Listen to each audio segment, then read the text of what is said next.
ఇటీవల జగన్మోహన్ రెడ్డి గారు ఢిల్లీ వెళ్ళారు. గతంలో కూడా చాలాసార్లు ఢిల్లీ వెళ్ళారు, 34 సార్లు వెళ్ళాడు. ఆయన ఎందుకు వెళ్ళాడో ఢిల్లీ, ఏం మాట్లాడుతున్నాడో ఆయన చెప్పేవాడు కాదు, ఆ కలిసిన మంత్రులు కూడా చెప్పేవాళ్ళు కాదు. వెళ్ళేవాడు రహస్యంగా, ఆ 4 గోళ్ల మధ్య మోడీ గారిని కలిసేవాడు, అమిత్ షా గారిని కలిసేవాడు, వచ్చేసేవాడు, డేట్ మార్చేవాళ్ళు, ఓ ప్రెస్ మీట్ విడుదల చేసేవారు. పోలవరాన్ని నిధులు అడిగాం, ప్రత్యేక హోదాని ప్లీజ్ అని అడిగాం అని ఓ 4 మాటలు మాట్లాడి వచ్చేసేవాళ్ళు.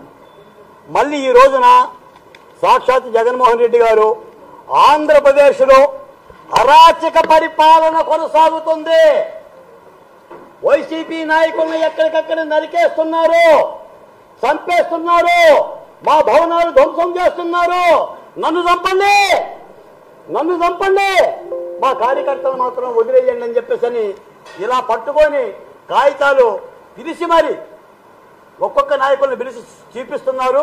అయ్యా జగన్మోహన్ రెడ్డి గారు, 5 ఏళ్ల మీ పరిపాలనలో, మీ ఎస్కోబా పరిపాలనలో, మీ రాకాసి పరిపాలనలో, మీ తుగ్లక్ ఏలుబడిలో, మీ నరకాసుర వధలో నేను కూడా చూపిస్తున్నా. ముఖ్యమంత్రి జగన్మోహన్ రెడ్డి గారు మర్చిపోయారేమో. డాక్టర్ సుధాకర్, అన్నం పుణ్యం ఎరిగిన డాక్టర్ సుధాకర్ ఎందుకు చనిపోయారో జగన్మోహన్ రెడ్డి గారు నోరు విప్పాలి.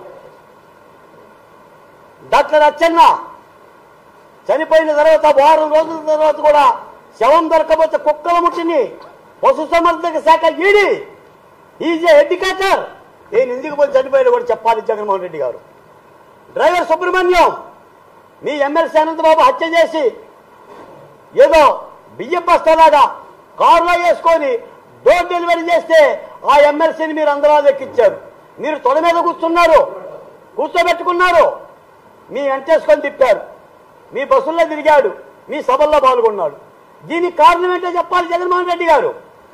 చీరాల కిరణ్ బాబు మాస్క్ పెట్టుకోలేదని పోలీసులు కొడితే చనిపోయాడు, అభాగ్యుడు, 24 సంవత్సరాల వయసు కలిగిన యువకుడు. ఇదిగోండి అత్యంత విషాదకరమైన సంఘటన. దేశ చరిత్రలో ఒక రాష్ట్రంలో కేవలం పోలీసుల వేధింపుకి 4 బిడ్డల కుటుంబ సమేతంగా పాణ్యం రైలు పట్టాల మీద మృతి చెందిన, ఆత్మహత్య చేసుకున్న అబ్దుల్ సలాం, జగన్మోహన్ రెడ్డి గారు అబ్దుల్ సలాం, ఈ నామధేయం మీరు గుర్తుంచుకోవాలి. ఇదిగోండి అమర్నాథ్ అక్కని వేధిస్తుంటే వేధించుతున్నందుకు మీ వైసీపీ నాయకులే పెట్రోల్ పోసి దగ్ధం చేశారు.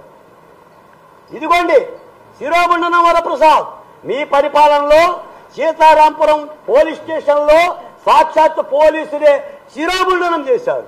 ఈ అభాగ్యుడు రాష్ట్రపతికి లేఖ రాస్తే రాష్ట్రపతి స్పందించాడు, కానీ రాష్ట్ర ప్రభుత్వంలో మీరు మాత్రం స్పందించాల. గుర్తించాలి, ఇవన్నీ మీరు గమనించాలి. మీ దగ్గర పెన్ను కాగితం ఉంటే నోట్ చేయాలి.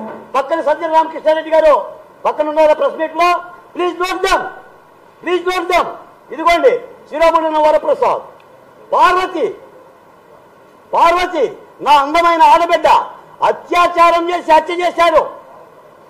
మీ ఏలుబడిలో వీడెవడో చంపేసి శవాన్ని వెహికల్ మీద తీసుకెళ్తున్నాడు, బైక్ మీద, ఏదో బంధువుని తీసుకెళ్ళినట్టుగా. మీ ఏలుబడే జగన్మోహన్ రెడ్డి గారు. 5 ఏళ్ల మీ సుపరిపాలన, మీ ఆనందకరి పరిపాలన.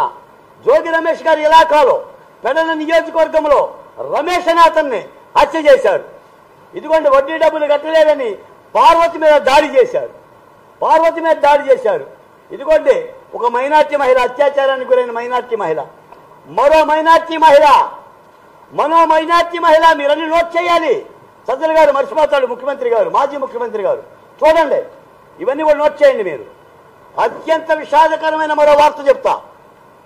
రాజధాని అమరావతి కోసం భూములిచ్చి పాదయాత్ర చేసి ఉద్యమానికి ముందు నడిపిన గద్దె ప్రభావతి గారు మందడం గుండెపోటుతో చనిపోయారు. మీ వేదనలకి, మీ యొక్క దాష్టీకాలకి గద్దె ప్రభావతి గారు రసూలు బాశారు. Is a Martin, my friend. దళిత జేఏసీ అధ్యక్షులు మందడం ఉద్యమాన్ని ఉరుకులెత్తించిన వ్యక్తి గుండెపోటుతో చనిపోయాడు. పెద్దపల్లి మీ బాలయ్య ఆ శిబిరం నిర్వాహకులు అన్నం పెట్టాడు, బాలకోట చేస్తే అన్నం పెట్టాడు. బాలకోట చేస్తే టీ పోశాడు, బాలకోట కోసం ఎదురు చూశాడు, రాజధాని ఉద్యమాన్ని పరుగులు పెట్టారు. మీ పరిపాలనలో జరిగిన ఈ దాష్టీకాలు ఇవన్నీ నేను చెప్పడంలా. చంద్రబాబు నాయుడు గారు నిన్న అసెంబ్లీలో చెప్పారు, కేసులు లేని వాళ్ళు, కేసులో ఉన్న వాళ్ళు ఒక్కసారి నిలబడనంటే సభ అంతా నిలబడిపోయింది. అచ్చెన్నాయుడు గారు, మన కొల్లు రవీంద్ర గారు, పవన్ కళ్యాణ్ గారు, స్పీకర్ గారే నిలబడాల. ఎందుకంటే సభా సాంప్రదాయం అనుకున్నాడు ఏమో, ఇక ఆయన కూడా నిలబడితే బాగోదని అనుకుని మొత్తం 80% మంది ఎమ్మెల్యేలు నిలబడ్డారు. ఇది మీ ఏలుబడి. కాబట్టి నేనేం చెప్తున్నానంటే, ఆంధ్రప్రదేశ్లో శాంతి భద్రతల గురించి మాట్లాడే